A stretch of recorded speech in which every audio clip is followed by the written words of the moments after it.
asunto de las religiones non hecho más que conducir a la religión cristiana. Ha habido religiones básicas que contienen únicamente en parte lo que el cristianismo tiene en mayor grado. El verdadero cristianismo esotérico no ha sido enseñado todavía públicamente, ni lo será tampoco hasta que la humanidad haya pasado del estado materialista en que se encuentra ahora y esté mejor preparada para recibirlo. Las leyes del renacimiento y de consecuencia han sido enseñadas secretamente en todo tiempo, pero por orden del mismo Cristo, como veremos más adelante, esas dos leyes no han sido enseñadas públicamente durante los últimos 2000 años. Para comprender la razón de esta omisión y de los medios empleados para oscurecer sus enseñanzas, debemos ir hasta el principio de la historia humana y ver cómo, para su bien, ha sido guiada por el gran instructor de la humanidad. La enseñanza de la ciencia oculta divide los estados de desarrollo de la Tierra en períodos llamados épocas. Ha habido 4 de estas épocas, las que se denominan como sigue: la polar, la hiperbórea, la lemúrica y la atlante. La época actual es la llamada época aria.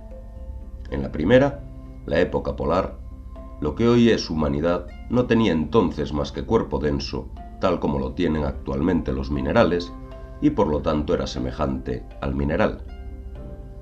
En la segunda, la época hiperbórea, tenía además un cuerpo vital, y el hombre en formación poseía un cuerpo constituido como el de las plantas.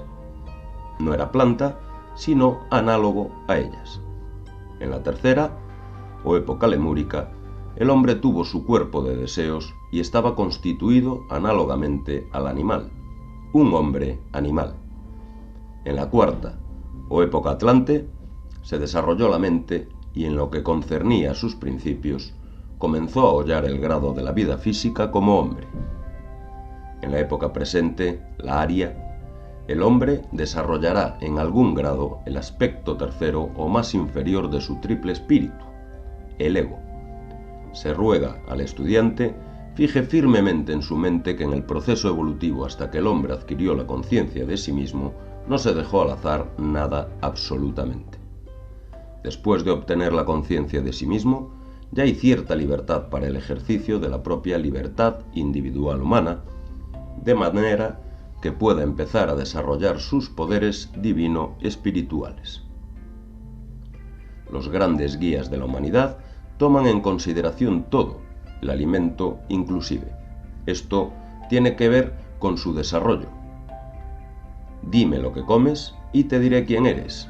No es un dicho absurdo, sino una gran verdad de la naturaleza.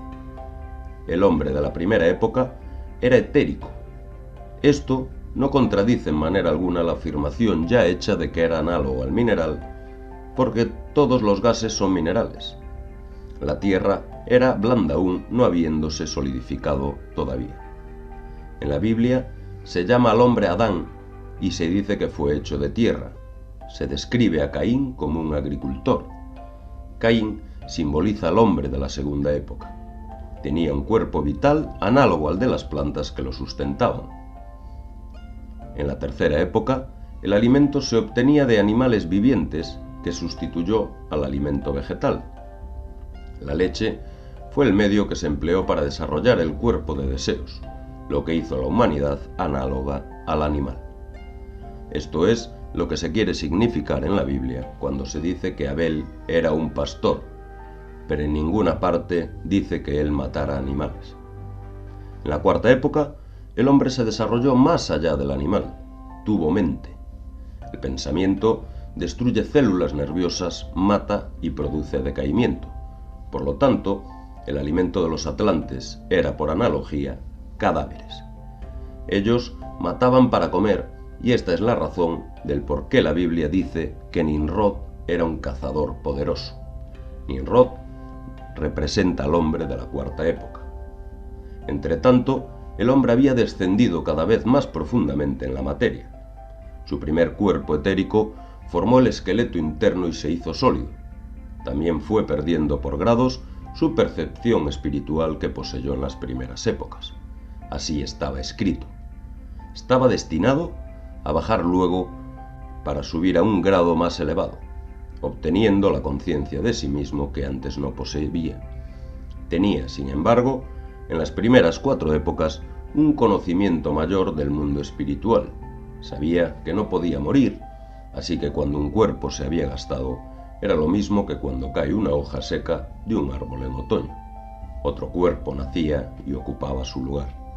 Por lo tanto, no apreciaba realmente las ventajas y oportunidades de esta vida terrestre de existencia concreta. Pero era necesario que despertara completamente a la gran importancia de esta existencia concreta, de manera que pudiera aprender todo lo que ella podía enseñarle. Mientras sintió que era un habitante de los mundos superiores y sabía con certeza que la vida física no era sino una parte de la existencia real, no la tomaba bastante en serio. No se aplicaba a desarrollar y aprovechar las oportunidades de crecimiento que se encuentran únicamente en la presente fase de existencia. Pasaba el tiempo sin desarrollar los recursos del mundo, tal como lo hace actualmente el pueblo de la India, pues por la misma razón. El único medio de conseguir que el hombre apreciara debidamente la existencia física concreta era privarlo de la memoria de su existencia espiritual superior durante unas cuantas encarnaciones. Y en esta forma, durante su vida terrestre, el hombre no tuvo ningún conocimiento positivo de ninguna otra vida excepto la física, y de esta manera se vio impelido a vivirla lo mejor posible y a aprovecharse de ella. Ha habido religiones anteriores al cristianismo que han enseñado el renacimiento y la ley de consecuencia, pero llegó un tiempo en que el conocimiento de esas doctrinas no era conducente al desarrollo humano y se consideró la ignorancia de ellas como un signo de progreso. Por lo tanto, encontraremos que la religión cristiana, tal como se enseña públicamente, no comprende las leyes de consecuencia y del renacimiento. Sin embargo, como el cristianismo es la religión más avanzada, debe ser la religión más avanzada también, y debido a la eliminación de esas doctrinas de sus enseñanzas públicas, la conquista del mundo material ha sido hecha por los anglosajones y los teutones, en lo que esta fase de desarrollo ha sido llevada a su más alto grado. Como en cada época se ha agregado o cambiado el alimento del hombre con objeto de que se realizaran las condiciones y propósitos requeridos, encontramos que al alimento de las épocas anteriores se agregó un nuevo artículo, el vino. Era necesario debido a su efecto coercitivo sobre el principio espiritual del hombre, porque ninguna religión podría haberle hecho olvidar su naturaleza espiritual o haberlo obligado a pensar que era un gusano del polvo, o hacerle creer que caminamos con la misma fuerza con que pensamos, si bien no intentó que fuera tan lejos como eso. Anteriormente, solo se había usado el agua como bebida y en las ceremonias y los servicios del templo, pero después de la inmersión de la Atlántida, ese continente que existió entre Europa y América, en el sitio que ahora ocupa el Océano Atlántico, los que escaparon a la destrucción empezaron a cultivar la vid y a hacer vino, tal como lo narra la Biblia en la historia de Noé. Noé simboliza el remanente de los atlantes, que se convirtieron en el núcleo de la quinta raza y son por lo tanto nuestros progenitores. El principio activo del alcohol es un espíritu, y como la humanidad de las primeras épocas usó los artículos alimenticios más apropiados a sus vehículos, así también ese espíritu fue agregado en la quinta época a los elementos anteriormente usados por la humanidad. Actúa sobre el espíritu del hombre de la quinta época, paralizándolo temporalmente, de manera que pueda conocer, estimar y conquistar el mundo físico y evaluarlo en su justo valor.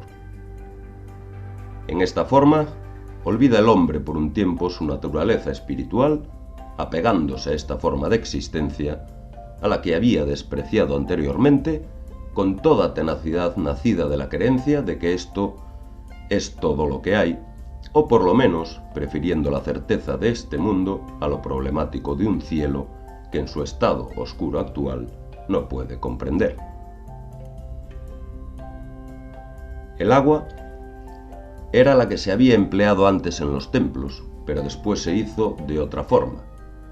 Baco el dios del vino, apareció y bajo su égida las naciones más avanzadas olvidaron que había una vida superior.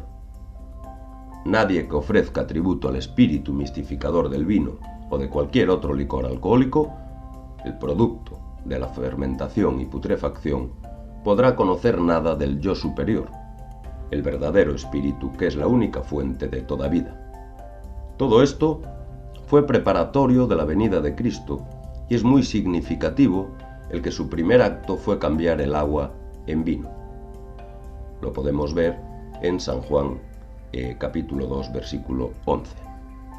Reservadamente, Cristo enseñó el renacimiento a sus discípulos, y no solamente se lo enseñó con palabras, sino que se los llevó a la montaña. Este es un término místico que significa un lugar de iniciación. En el curso de la iniciación, los discípulos vieron por sí mismos que el renacimiento era un hecho, porque entonces Elías apareció entre ellos, a quienes se les había dicho antes que era también Juan el Bautista.